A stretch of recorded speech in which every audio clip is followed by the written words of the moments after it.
Level design. It's the most important part of a Pathfinder game.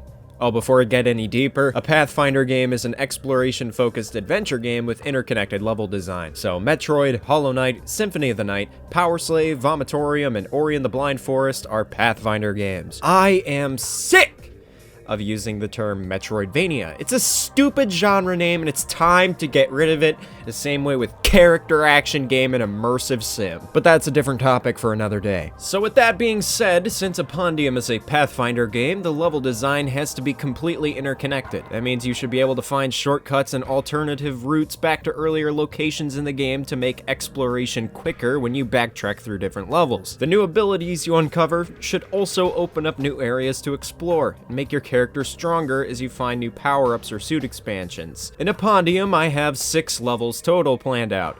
The Arid Caverns, the Botanical Center, the Production Facility, the Forbidden Laboratories, the Royal Palace, and the Hive. So far, I have the Arid Caverns, Botanical Center, and Production Facility modeled and laid out in engine. And today, I've decided to take it upon myself to show a little bit of my workflow and how I make levels, because it's less of a complicated process than you think. It's a lot of writing stuff down, a lot of dinking around in Blender, and sheer artistic persistence, pimps. So usually when I make a room in Blender, I often ask myself, how would I make something interesting in an hour or less? I don't ask myself, how can I make something interesting? Not can I make something interesting, but how would I make something interesting? It's a very important thing when designing art to remember Bob Ross's words of wisdom.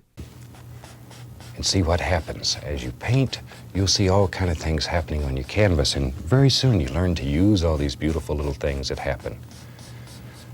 I think in one of the earlier shows I mentioned, we don't make mistakes. We have happy accidents.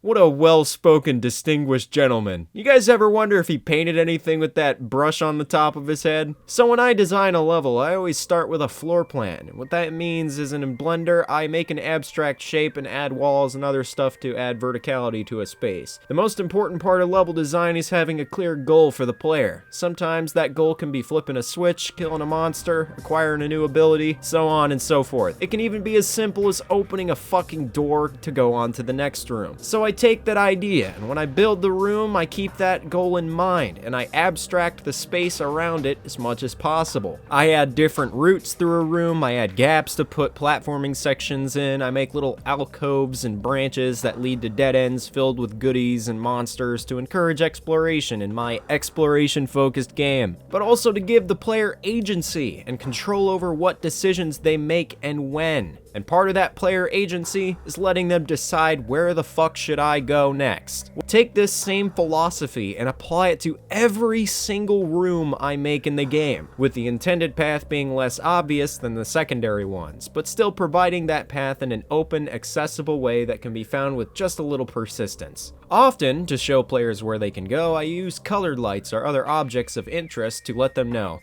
hey, this is a place where you can go, dude. And since my game isn't super detailed, those small details that I do add into the room stick out a lot more. If the player ends up going the wrong way anyways, they can still see that intended path along the way. And they can pick up some optional items that will make them stronger. Because remember, Epondium is a game about becoming the ultimate warrior. The word Epondium, which is something I absolutely made the fuck up, means in the Ether's language, the exceptional one of great strength, speed, and knowledge. Oh yeah, the Ether. The Ether are the main bad guys of Epondium.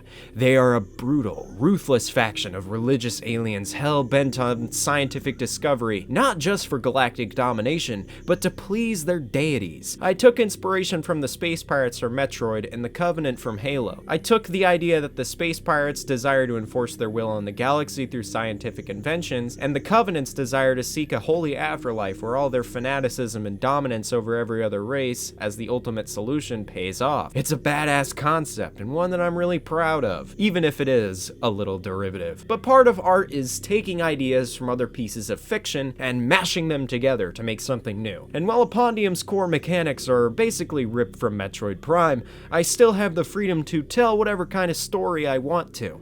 I can explore topics and ideas Nintendo wouldn't dare touch with Metroid, and honestly I don't want them to. Epondium is not meant as a replacement for Metroid, but rather another franchise franchise that provides a similar experience, a spiritual successor, if you will. A successor that has its own narrative ideas and arcs, and eventually gameplay ones. But I suppose I should reveal what elements from Metroid I basically copied and which ones are entirely my own work. First off, all the assets for the game are custom built by me from scratch. This means textures, models, animations, levels, all that stuff, me.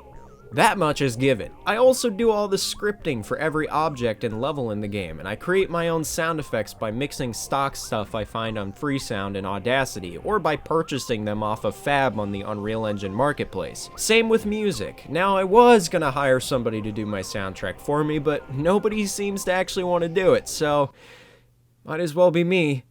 But the stuff I did lift directly from Metroid Prime is mostly surface level. Like, yes, it's a science fiction Pathfinder game.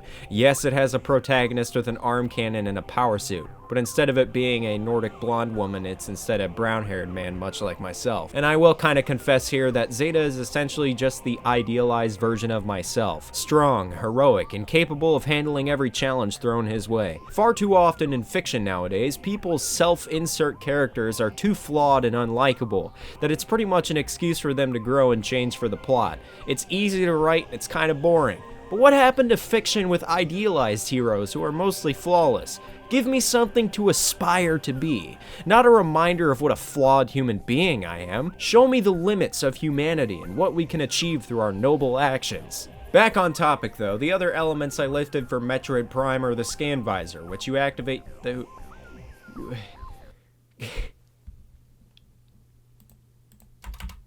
Fucking piece of shit script. Back on topic though, the other elements I lifted from Metroid Prime are the scan visor, which you activate to scan objects in the environment to read tidbits of information about them, and also understanding enemy weaknesses or just pieces of lore regarding the world you're exploring. A fantastic idea that doesn't really need any changes or innovation.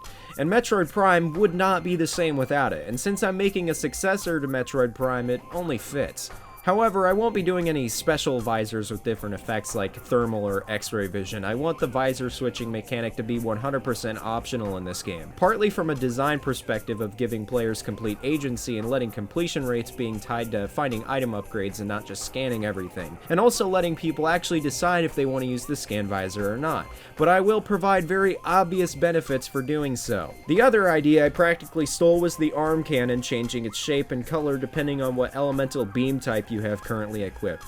Like the acid shot widens the frame of the beam similarly to the wave beam from Metroid Prime, or the glass shot makes it taller, that kind of thing. The arm cannon also looks distinct enough from the Metroid one, and more like it's paying homage, like what the Orville did with Star Trek, paying respect to those original designs but adding their own unique spin on everything. I also think the last thing I lifted from Metroid Prime directly is a few items, like yeah, there's a double jump ability, yeah, there's different suits that have similar animations like the ones seen in Metroid Prime 1 and 2 when you acquire them, and also similar effects like resistance to super high temperatures, or one that lets you move freely in liquids. But I also plan to make the suits have other effects beyond these resistances, like maybe I'll have something for intense radiation in the later areas. But honestly, if you're gonna steal from a game, may as well be Metroid Prime. And like I said, I still have to make all these features work myself and design all the pickup items and whatnot. Also, my elemental beam types aren't stolen from Metroid. You don't get fire, ice, and electricity beam. You get literal fucking acid, one that turns enemies into glass, and one that will pierce multiple targets in energy shields. Instead of having missiles or morph ball bombs, you have all the various spells like homing explosive crystals, electric shocks that will chain lightning to nearby enemies, even though I haven't implemented that feature yet, a powerful sonic boom that can burst someone's organs, or just a fucking grenade. Also, the enemy types, yeah, that's literally a Jeemer. But hey, it's not called a Jeemer or Zoomer, it's called a Gooner. Or this little guy called the Pooter that literally fucking farts a cloud of explosive gas when you get close to him.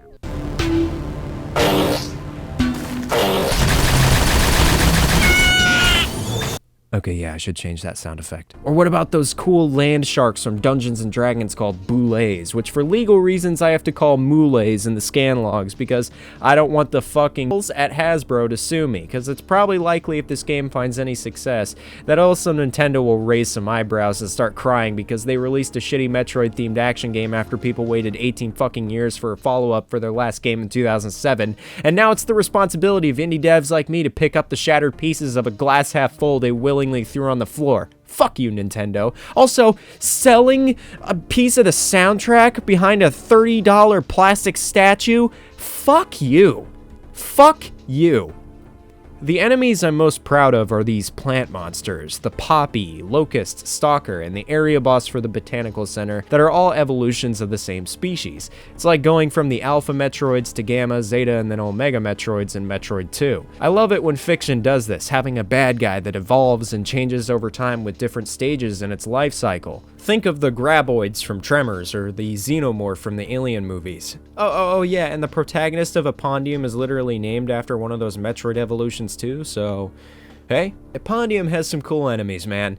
Even though they all look cool and have easy to read animations and behaviors, they're still jank. Okay, yeah, sure, they can do their behaviors I told them to do, but sometimes these fuckers get stuck on shit and makes me wonder where the hell I went wrong designing my levels. But they can still pathfind to you, and some of them can even jump to high ledges to chase you down. Because instead of making my levels boring by adding a bunch of staircases and ramps, I had to make my AI characters platform alongside the player to not only enhance the gameplay, but to add believability to the world in some sense. Is it realistic that a humanoid monster can jump 15 feet in the air? Not really, but like Gaben said, where you'd be sitting in a design review and somebody'd say, that's not realistic. And you're like, okay, what does that have to, like, explain to me why that's interesting, because in the real world, I have to write up lists of stuff I have to go to the grocery store to buy. And I've never thought to myself that realism is fun. I go play games to have fun. In terms of gameplay, enemies being able to jump and chase the player down makes perfect sense, because if you can jump 15 feet in the air, well, why can't they? Like, damn, it might make that double jump power-up make sense in the lore that the Ether make these boots so they can get around easier. Pretty neat, don't you think?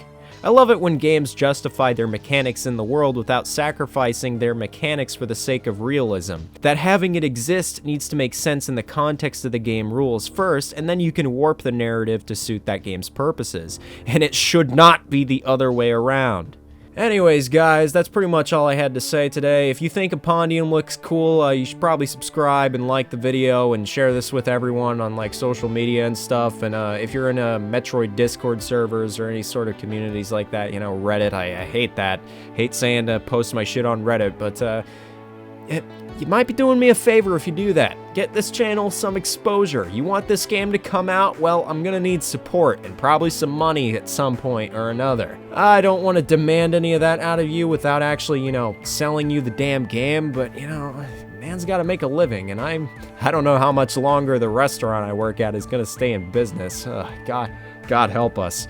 Anyways, guys, I hope you all have a fantastic night. Stay warm in this frigid-ass weather, and take care of yourselves. Peace the fuck out.